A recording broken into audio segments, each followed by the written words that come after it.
Okay, so now I'm going to annotate chapter 7 of Jekyll and Hyde.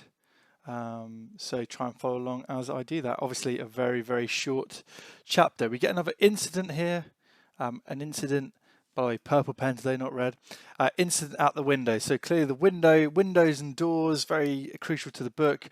Windows, we're going to, look into possibly, the connotations of windows. I'm babbling on here. Windows of the soul. You ever heard that? For eyes? Well, I'm wondering about that, for the relevance of that to this chapter. So it chanced on Sunday, when Mr. Utterson was on his usual walk with Mr. Enfield, so Mr. Enfield's back on their Sunday walk, that their way lay once again through the by-street, and that when they came in front of the door, both stopped to gaze on it. So we're back at the door that we were in our chapter 1. So this is the same door from chapter 1.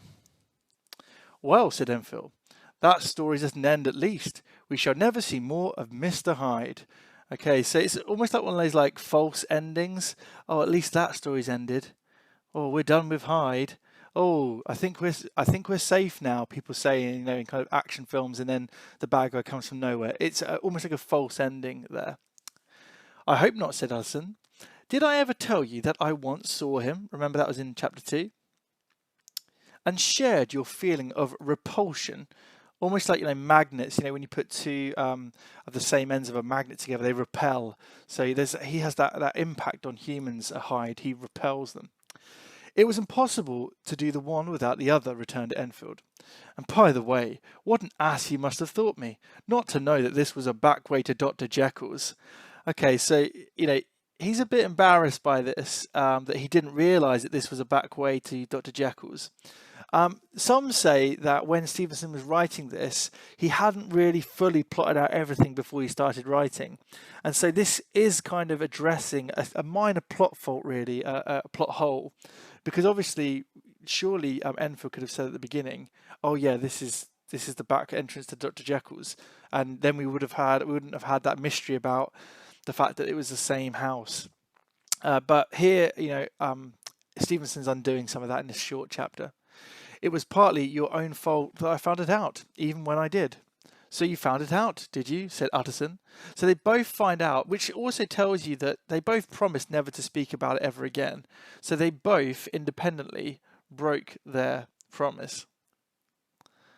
They promised never to talk of that story ever again, but even Enfield was also intrigued. But if that be so, we may step into the court and take a look out the windows. To tell you the truth, I am uneasy about poor Jekyll, so Utterson's still feeling a bit worried about Jekyll. And even outside, I feel as if the presence of a friend might do him good. The court was very cool and a little damp, and full of premature twilight. That's interesting. Premature twilight. We get that sort of pathetic fallacy again, where the weather kind of matches the mood. And here, you get the feeling that it's quite ominous. Although the sky, high up overhead, was still bright with sunset, the middle one of the 3 windows was halfway open, and sitting close beside it, taking the air with an infinite sadness of mien. That's a sadness of like manner. Like some disconsolate prisoner, Utterson saw Dr. Jekyll. We get this lovely sort of simile here. A disconsolate prisoner. If you think about disconsolate, if you console someone, when they're crying, you kind of make them feel better. But here, he cannot be consoled. He is disconsolate, and he feels like a prisoner in his own home. So Jekyll feels like he's trapped within this house. What, Jekyll? He cried. I trust you are better. I am very low, Utterson, replied the doctor drearily. Very low. It will not last long, thank God. So he says how he's really low, almost like he's depressed. Also, what Jekyll, he cried, I trust you are better. Look at that shock from what Jekyll. By the way, we're going to look at this from this moment onwards later, so I'm just going to mark that off so you know the bit I'm talking about. He's surprised to see him again. There's real shock that he sees Jekyll again. You stay up too. By the way, we've got as well this thank God. Just note the God that he says again. That sort of hint at religion. You stay too much indoors, said the lawyer. You should be out. whipping up the circulation like Mr. Enfield and me.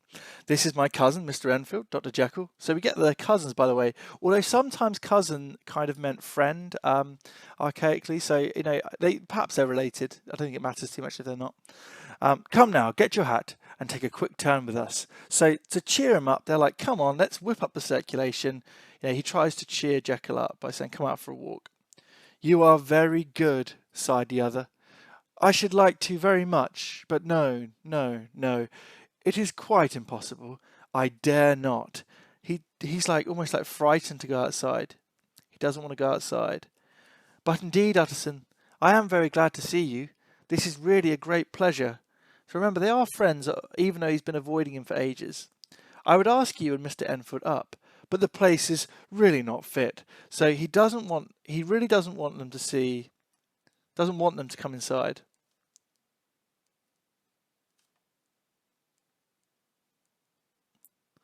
Why then, said the lawyer, good-naturedly. So again, Utterson being just an all-round good bloke. The best thing we can do is stay down here and speak of you from where we are. That is just what I was about to venture to propose, returned the doctor, with a smile. So Jekyll smiles, he's feeling pretty good, and we get this kind of, again, this sort of sense of security. All is well in the world, even though it's a little bit weird that he's not coming outside, but he is smiling.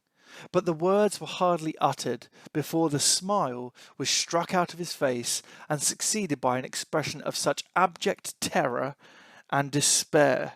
So suddenly we see this glimpse, this change. His face becomes instantly frightened and in pain, despair meaning pain, as froze the very blood of the two gentlemen below.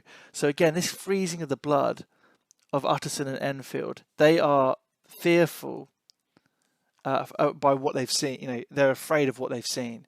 They saw it but for a glimpse. We get a glimpse almost at the truth here, this really small glimpse about what's going on with Jekyll, this moment of panic of something, this change. But for the window was instantly thrust down. So instantly Jekyll shuts the window. Nope, you can't see in. You can't see. And Stevenson, in a way, is giving us a glimpse of the truth of the book, but hiding it from us by shutting the window. But that glimpse had been sufficient, and they turned and left the court without a word. In silence, so they leave in silence, they're in such shock. 2, they traversed the by-street, and it was not until they had come into a neighbouring thoroughfare, where even upon a Sunday there were still some stirrings of life, that Mr. Utterson at last turned and looked at his companion. They were both pale. We get that idea of fear when we're pale, again. And there was an answering horror in their eyes. God forgive us. God forgive us, said Mr. Utterson. We get this repetition. And again, another set of characters. They've witnessed something that only God can save them. Only God can save these two men. But Mr. Enfield only nodded his head very seriously. Remember, they're not very emotive. They're not going to show how they're feeling. They're very repressed. And walked on once more in silence. So they go back to silence, and they kind of almost agree to never speak of it ever again. That's the last time we're going to see Mr. Enfield in the book, so he leaves in this kind of silent state. Now there's one chapter left that we're going to, it's a longer chapter, so when I set the independent reading, I'm probably going to split it in half. But the next chapter is kind of the final chapter with Mr. Utterson, and then we've kind of got 2 more chapters after that, which explains some of the mystery. But anyway, there was the short chapter today. We're now going to go back to Mr. Owen. A little bit more work for you to do today than usual, in that he wants you to look at an extract question. Not to write a full answer, but just to look at one. Anyway, he'll explain more right now. Back to you live, Mr. Owen. I love doing that.